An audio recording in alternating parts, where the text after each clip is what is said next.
hi.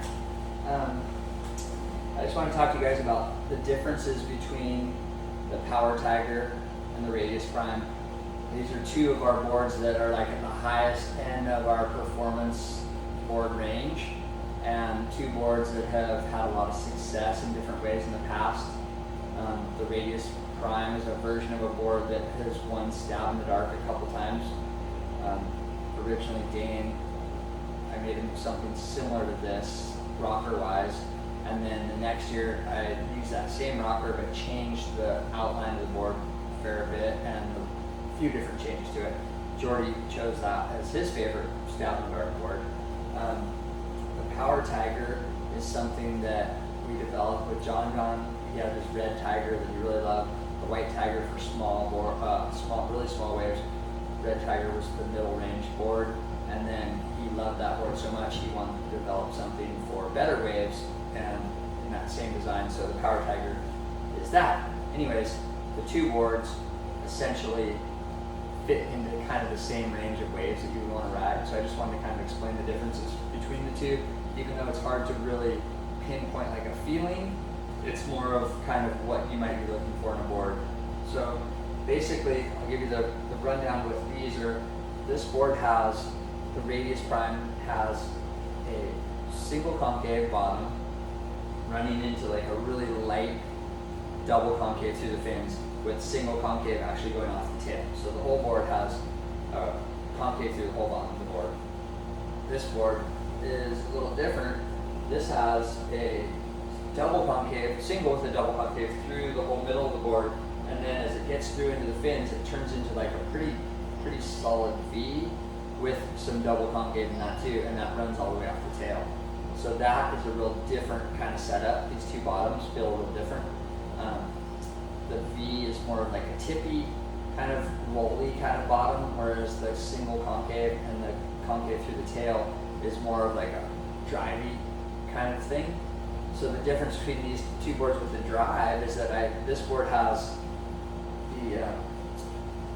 the Power Tiger has less rocker overall, so there's a little less nose rocker and a significant amount less tail rocker, whereas the Radius has, of all of our short boards, like high performance short boards, this thing has the most overall rocker, nose and tail combined. So that nose rocker and tail rocker with that concave kind of even out with the drive on these two boards. These boards also have different outlines. The Power Tiger has a slightly wider nose than this board here, and then but the Radius Prime has a much wider tail, half-inch wider tail almost, than the Power Tiger. The Power Tiger goes into a more of a, has a hip, more of a hip than this board, and then this board, I'm getting confused here. This board has a narrower tail block than this board, but a wider tail at 12 inches. So the outlines are different. It makes for a different kind of feel. This board gets a little bit different kind of drive out of the outline. This thing has more of like a wider tail block that gives it some more drive. This board was really designed, both of them excel in better waves, a little bit more powerful surf, and not weak waves. What I would say is that the Radius Prime, the major difference I would say with these two boards, the Radius Prime it wants a really cuppy wave, and it excels in that kind of condition because the extra rocker and everything, it can get really tight in the pockets of waves like that.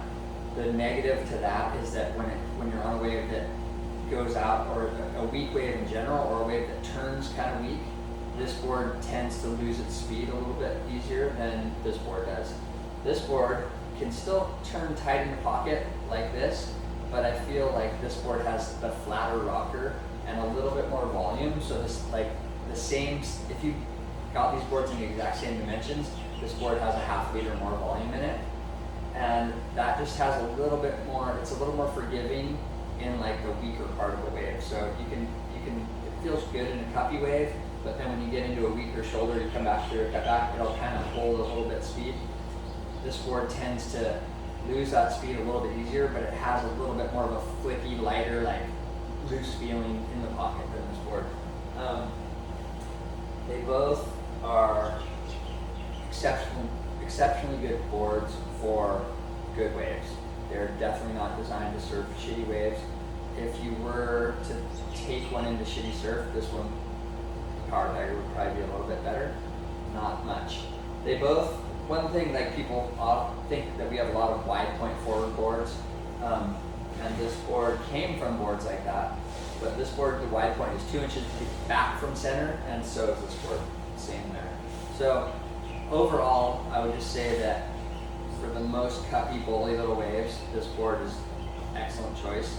In that same kind of condition, this board works great as well, but this board has a little bit more versatility into like crappier waves, so it's kind of a toss-up. Both of these have people that it's their favorite board. The majority of my team riders are riding a Radius Prime right now, like guys on the QS and the CT, not the CT, QS and the Challenger series. Almost all of them are riding Radius Primes. This board is something that Jon loves this thing, and it works great for him.